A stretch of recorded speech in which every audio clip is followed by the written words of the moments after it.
Cindy, you guys are looking at lots of different devices connected and sort of what are the services and all that. And so one of the questions becomes, I guess two questions, and I'll let you take your pick. Which are the ones that we're sort of doing now and are sort of there, check, been there, done that, we got it, that kind of thing. What's sort of the next thing? And then for the rest of the folks, what are the things that are keeping us back from the next thing? Is it a technical challenge? Is it a business model challenge? Is it a bandwidth challenge? Is it a power challenge? What are kind of the barriers that we're bumping up against for whatever the next thing is? Okay.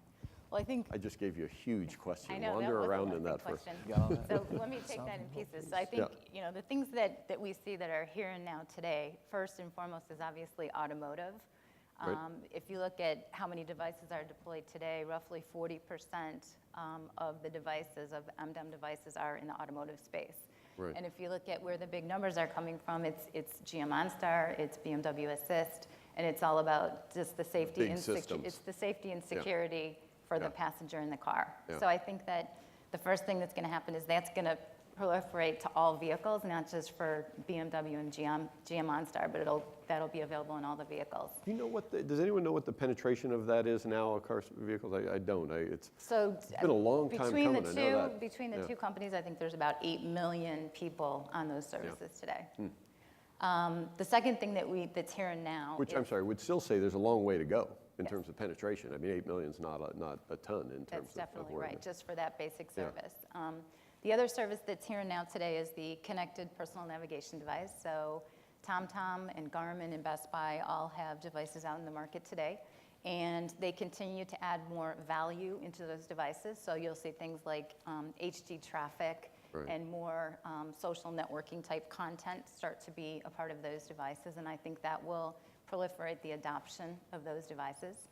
The other thing that we see, obviously, is the tracking, right? So today there's a lot of companies coming to market with tracking devices, so you can track your teenager. You can develop a geofence. I never figured out how my teenagers would ever let me track anyone that has them. a teenager would totally buy that service because you can the know when they're teenagers going would out figure of the geofence and actually get an alert to your smartphone to say, hey, there's a problem here. This child is going where they're not supposed to go. I need a teenager stupid enough to not figure out how to disable it. And I guess just one more application, and then I'll let someone else jump in. But we see tons of just asset management. So just to throw out a number to you guys, $72 billion, or 20% of all packages that ship get lost. I never knew it was that big, but $72 billion worth of stuff gets lost in transit. So it's a huge amount tracking of money. all of this, all these shipments is a really big thing. Philippe, is that sort of what you're tracking in terms of where you guys are seeing and I don't mean markets that are fully penetrated. For instance, the example of automotive would say there's still a lot of growth there, but people kind of get it. There's still some room to go. Is that sort of the same markets? Well, I think there is still a lot of room to go in terms of having these millions and millions of wireless devices. One interesting thing we can think about is changing the way wireless is seen today. And we're working with our friend carriers to change from you buy a subscription, you pay a monthly fee for voice or data, to something where you pay per use. I want a service. I might even use it once in a lifetime of the device, but I'm going to pay per use. And if you have that, if we enable that model with lowering price of also the devices themselves, then why not having a cellular wireless tag? I know it sounds a little bit counterintuitive to some of us, but why not someday thinking about that cellular wireless can be a tag too?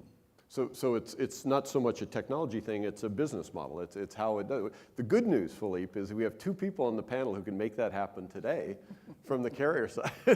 and the good news is those plans are here today. We do have... Geez, I love it when we solve problems right here in real time. Use, so we do have that. Talk about that. So I think the question is, the carrier networks have come up with a certain model, certain mentality. Managers in those companies get measured a certain way. I've never worked for a carrier, but I suspect you have to break some models and measure people on different metrics to make these new business Absolutely. models. So for a number of years, we counted subscribers and ARPU, average revenue per user. Well, so if you're measured by just ARPU, breaks that model completely. So it was a change of a mindset to let's count revenue instead of ARPU, the total revenue. So we were able to get creative and see the needs in the market and create plans where there is a certain cost to a carrier to maintain a mobile number and maintain that SIM in the systems, but not charge that monthly recurring fee at a very high rate and just charge for the data usage when that home security system needed to alert central station that there was a break-in or an event. So we have gotten aggressive and created those plans. Same sorts of things? Yeah, I mean, yeah, absolutely. And we've been breaking a lot of rules at AT&T to do some of the stuff that we've come out and done, and it is changing the industry, and we're all seeing that. You know, one of the things that we've recognized that's become very important, you know, customers have content, and they're storing it in different places. And we all know where it's going, and, you know, everyone loves to talk about the cloud.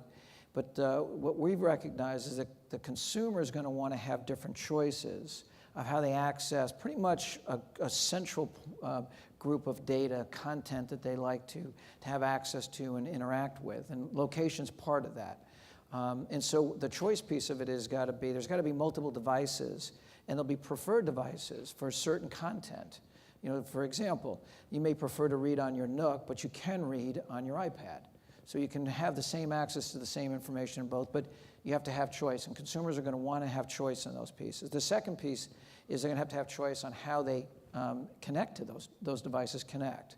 So some would be because it's embedded into the device, or it's a tethered, or MiFi, or Wi-Fi, whatever the case may be. And the third piece has to do with pricing, which is the point that you bring up. And so if you look at these tiers, you know, consumers are going to want to, you know, consume data differently based on the device. And you may have the same device that you actually use differently or pay for data differently for different times because of how you're going to use that data and what type of location or app services that you want to, you know, access. So that's kind of a layered approach is the way we look at it. So the pricing does drive a lot of behavior. So how did, and I wanted to ask, because one of the things it says is that there's kind of a lot of working parts that have to work together. You know, Muzib's got to put devices in his phone, but he doesn't want to put a bunch of junk in his phone if you're not going to give him a business model that allows people to use it. So how do you guys kind of figure all that stuff out? Well,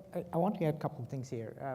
You know, the handsets today, the cell phones, it has got connectivity, cellular connectivity, and you know, very soon it may have other very high-speed data connectivity beyond what we have. But also it has got Wi-Fi connectivity. It also has got Bluetooth connectivity. Kanwar just talked about, you know, low-power Bluetooth.